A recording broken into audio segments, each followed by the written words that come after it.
Agnieszka.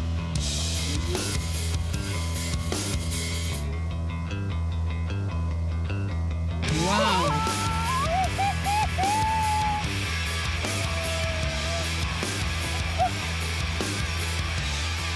What a dream!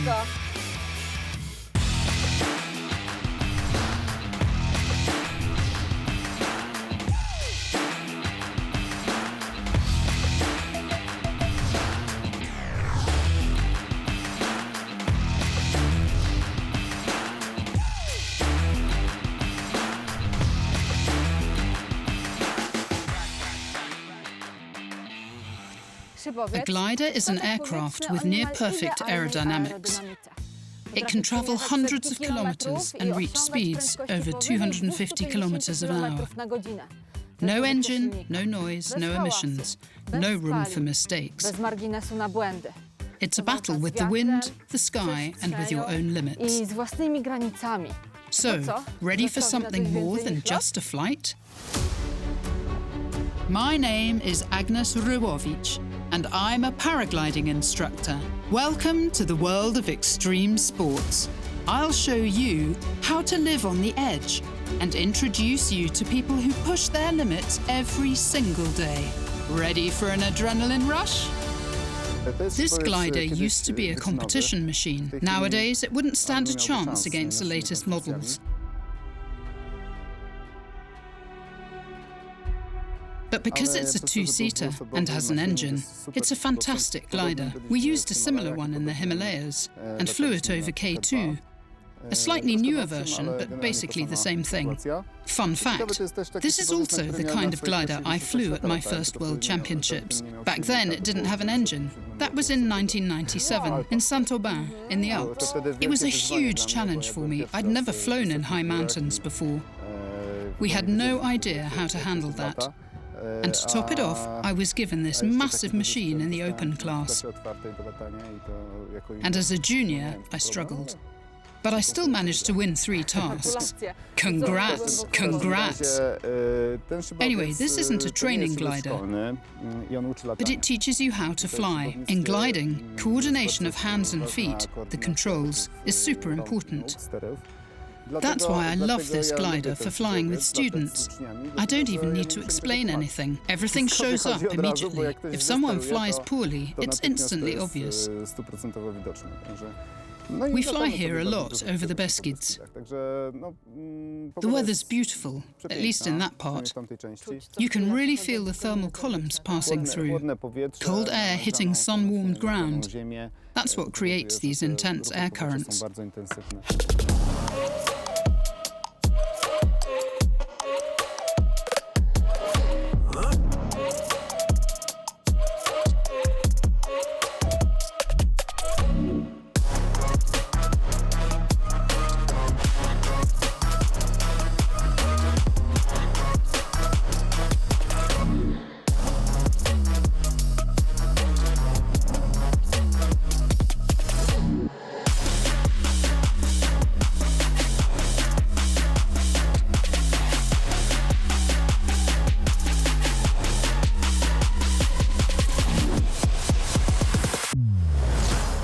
What are the risks when flying a glider like this? What could happen if the pilot makes a mistake? Well, flying near mountains, you could crash into one. That's the first thing. The second most common risk is landing outside the airfield. Now, this glider does have an engine, at least in theory, but that engine can fail too. We don't use it all the time, so we don't always know if it'll work. Say we fly out over some open terrain. We need to know exactly where the fields for landing are. We try to start the engine, and it doesn't start. Then we're landing in a potato field, for example. That sounds uncomfortable. Yeah, it could be a bit bumpy. But really, that's the biggest danger. At competitions, sometimes gliders even collide. That's what the parachute's for. If you have a proper collision and lose a wing section, you bail out.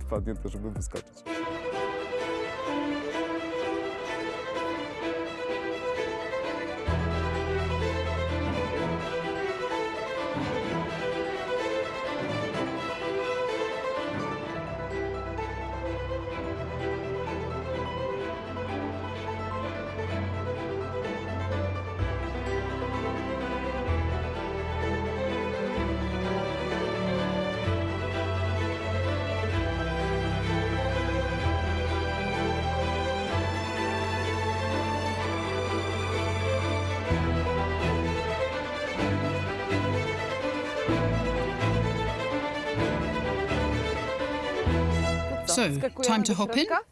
All right, let's tow it out to the start line first. We'll take off into the wind. Unfortunately, there's no tow plane today, so it's going to be a bit of an odd launch. We'll use the engine, and a car will tow us. All right, this'll be my first flight. That rope stretched out there, it's about 300 meters long. The car will help pull us up to takeoff speed. But back when we were in the Karakoram, it was so high up and so hot that the car wasn't powerful enough. It had to go almost 130 kilometers an hour just to lift us off the ground. And even with a long runway, it couldn't manage on its own. We had to use both the car and the glider's engine to get airborne. So yeah, extreme places require extreme solutions. But here we're using the engine because the runway is short. And that brings up another risk I haven't mentioned yet. There are absolutely no landing spots around here. So it's better to take off and climb to a safe height right away, with help from the car, so we can return to this airfield if needed, instead of hunting for non-existent options nearby.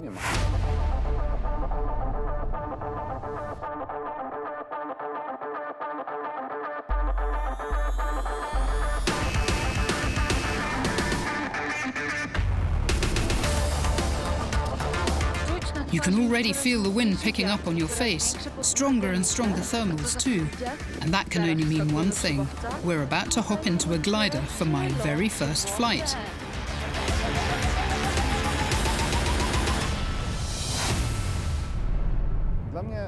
For me, gliders are often a challenge, a mystery really, because we always fly in whatever weather we're given, and we never fully know what to expect. So in a way, it's always a bit of a risk. You have to deal with the conditions, manage the dangers, bring the flight to a successful end. Hopefully get a good result. It's a challenge.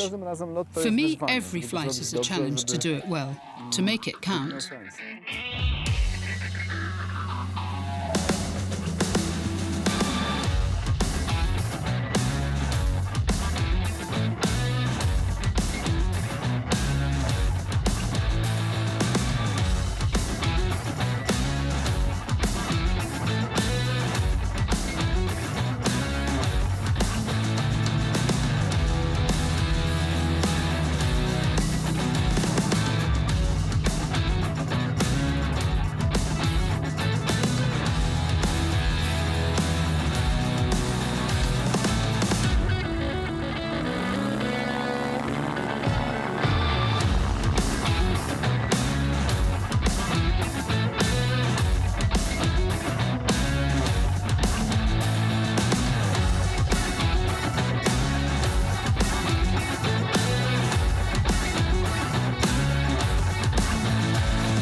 Incredible.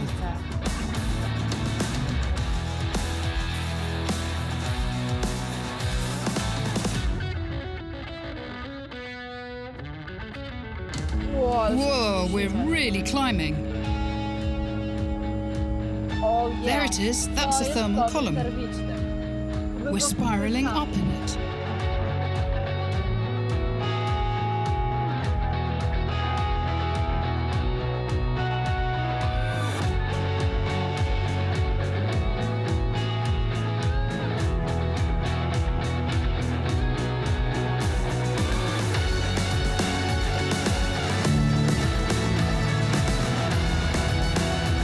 Bye-bye engine. Yep, that's it. Bye-bye. Done. Now we're relying solely on the forces of nature.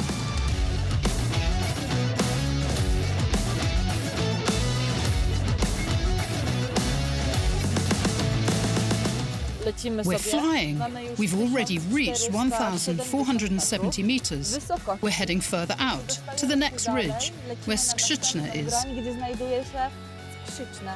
Hopefully we'll spot some paragliders there.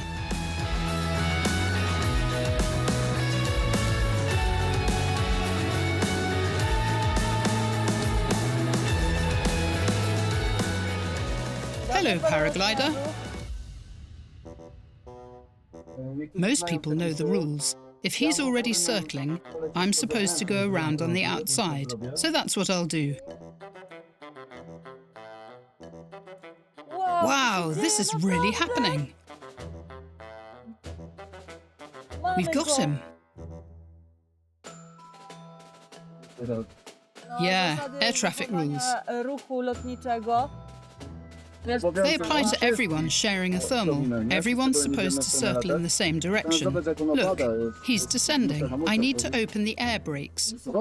I'll slow down as much as I can. Do you think we're capable of generating vortices that could affect him? From the glider, I mean.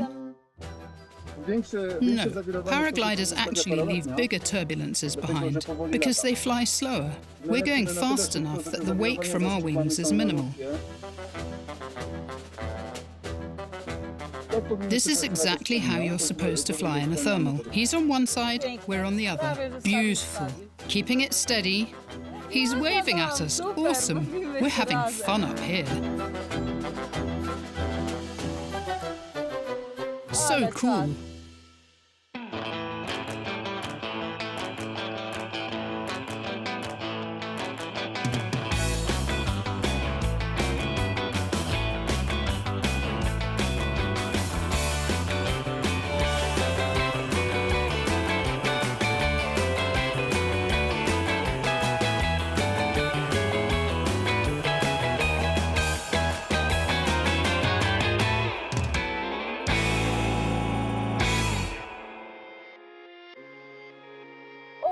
That G-force, nice. We're rising, we're rising. Just a moment now and we'll be under the cloud base. If you want, we can switch. You take the controls, I'll record. Let's see who does better. There, you've got the controls? Yep, my feet are in place. We steer with the right hand, yeah? Or left if you prefer. Whatever's more comfortable. Push the stick forward or pull it back to control speed. Got it. Forward and back for speed. Try gently pushing it away from you. Pushing forward. That's it. See how the nose dipped? Now you're flying faster. Nice. We're doing 140 kilometers an hour. What's the max speed on this glider? 270 kilometers an hour. Oh, it's starting to turn right, even though I didn't mean to. Not sure I'd managed to spiral in a thermal. We're right on the edge of the cloud. What's our speed? Whoa, 160 kilometers an hour. Maybe I overdid it a bit. You can turn now. Press gently on the right pedal. Right foot, gently. Yeah. Oh, look at those beautiful clouds. Let's head towards that elegant-looking one. And if I release the right foot, do I move the stick a bit left? Yeah, stick slightly left and a gentle press. Ah, okay. Feels a bit like a gyrocopter. Unreal, perfect feeling.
The speed.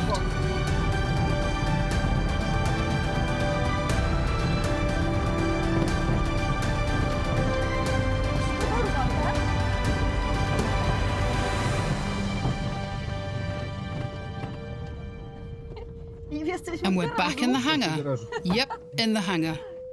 Thank you so much for that flight. What an incredible experience. What an amazing day. I've just landed. I was at the controls. We flew through clouds. We covered 120 kilometers using just 1 liter of fuel. Total efficiency and loads of time spent in thermals. I feel absolutely blissed out after that flight.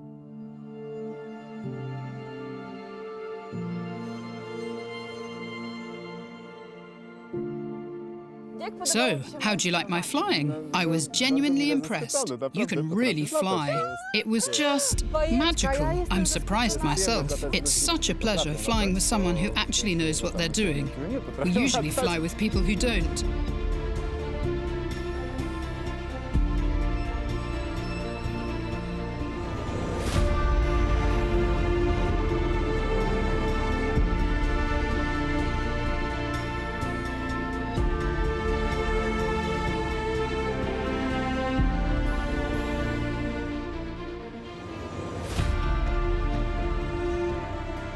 A beautiful trip, perfect thermals lesson, how it all works up here. Honestly, it was an honour. We really made it. We had gorgeous weather, we had the right conditions. Even though the clouds started to spread out a bit, we still got far. We were almost 100 kilometers from home, above the Fratra range. We could see the Tatra mountains. We didn't make it all the way there, but we saw snow-covered peaks. That alone, just stunning. I know you've spent thousands of hours in the air, over 7,000, and I'm guessing you're not bored of it yet. Oh no, I don't fly just for the sake of it. If I had to fly circles over the airfield for 20 minutes without a purpose, I think I'd die of boredom. But I always set myself some kind of goal. Today's goal is to fly the new Diana 4 glider, that one right over there, which we'll see in a moment. Can't wait to see it. A plane's flying in from Jar to tow me up just for that. We already heard over there that flying's underway. The weather's, well, it is what it is. But I have to fly this glider today. We need to clock 50 flight hours as part of testing. Only then will it be certified for competitive flying. So I have to get it done. Competitions start in a week from now, on a glider that's not even fully finished. Yep, one that was literally in pieces this morning.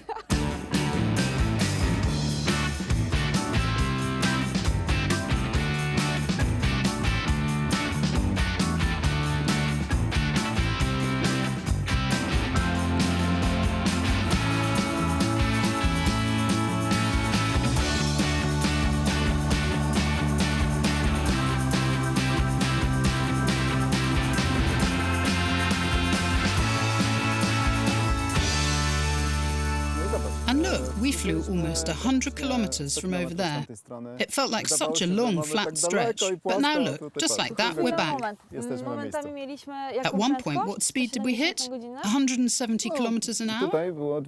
No, here we reached 230 kilometers an hour. That really blew me away. I had no idea a glider could still generate that much energy. Even though we were flying low, we managed to regain altitude to do another full circuit and stick a proper landing right back into the hangar.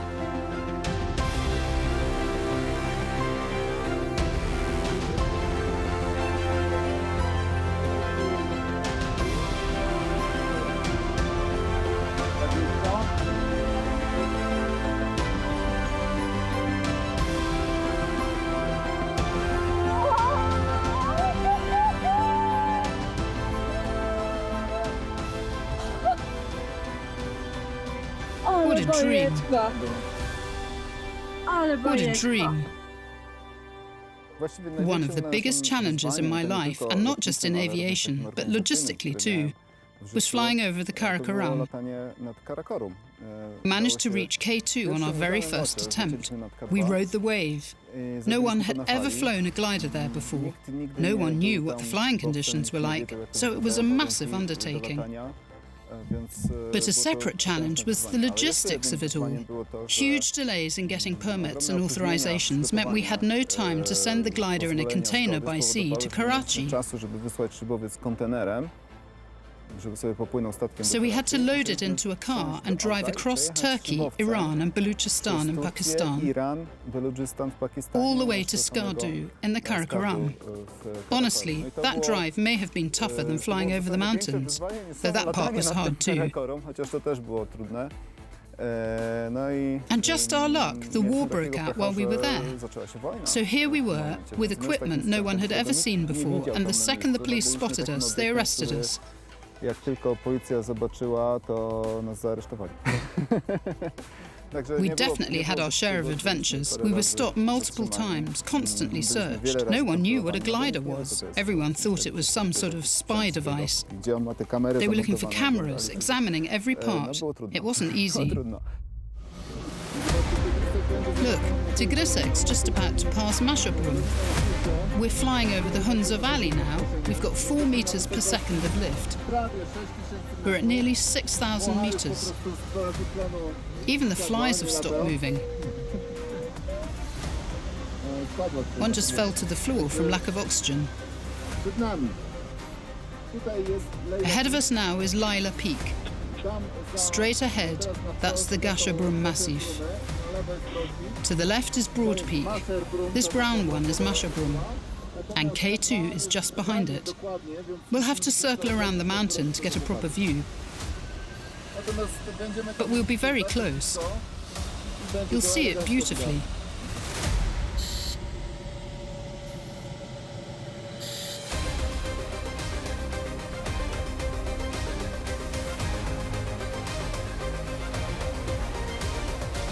Just 200 more meters and we'll be higher than the summit of K2. This is how history is written. This is the first time anyone's flown a glider over K2. It's the first year we've been allowed to take off at a decent hour from Skardu. And here we are, flying over K2. 38 years ago, the first woman to ever climb it was here, Wanda Rutkiewicz. What made flying in the Karakoram possible was wave lift. Strong winds and mountain waves. Paragliders had already flown here. Some successfully reached Broad Peak and even got close to K2. But they rely solely on thermals, like the ones we've seen today. And thermals end under the clouds. If the clouds are flat, there's no more lift above. You need strong winds, mountain waves, rotors, air turbulence behind peaks that pushes you upward. We were lucky, there was wind. It was blowing 110 kilometers an hour. Behind the beautiful Mashabrum Massif, like our Skrzychne back home, we caught the wave. And that wave took us up past 9,000 meters. We flew straight to K2. It was incredible. And it all happened on our first flight. We're like explorers. Each flight is into the unknown. We have to work with what we get. We can prepare, yes. 1,000 forecasts won't give us as much information as one photo of the clouds, which we can read. But even then, until you're up there and actually feel the conditions, you still don't know what it's like. We proved it's possible.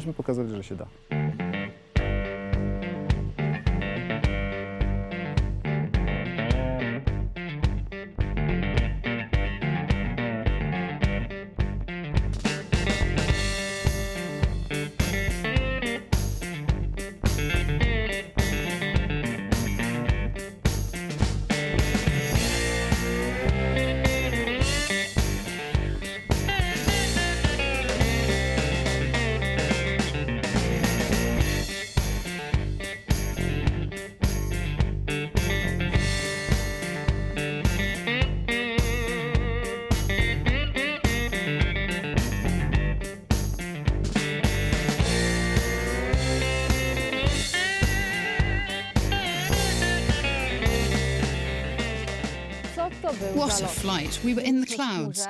We flew alongside a paraglider. Sebastian let me take the controls, and it turns out I did pretty well. I've got a feeling this is just the beginning of my journey.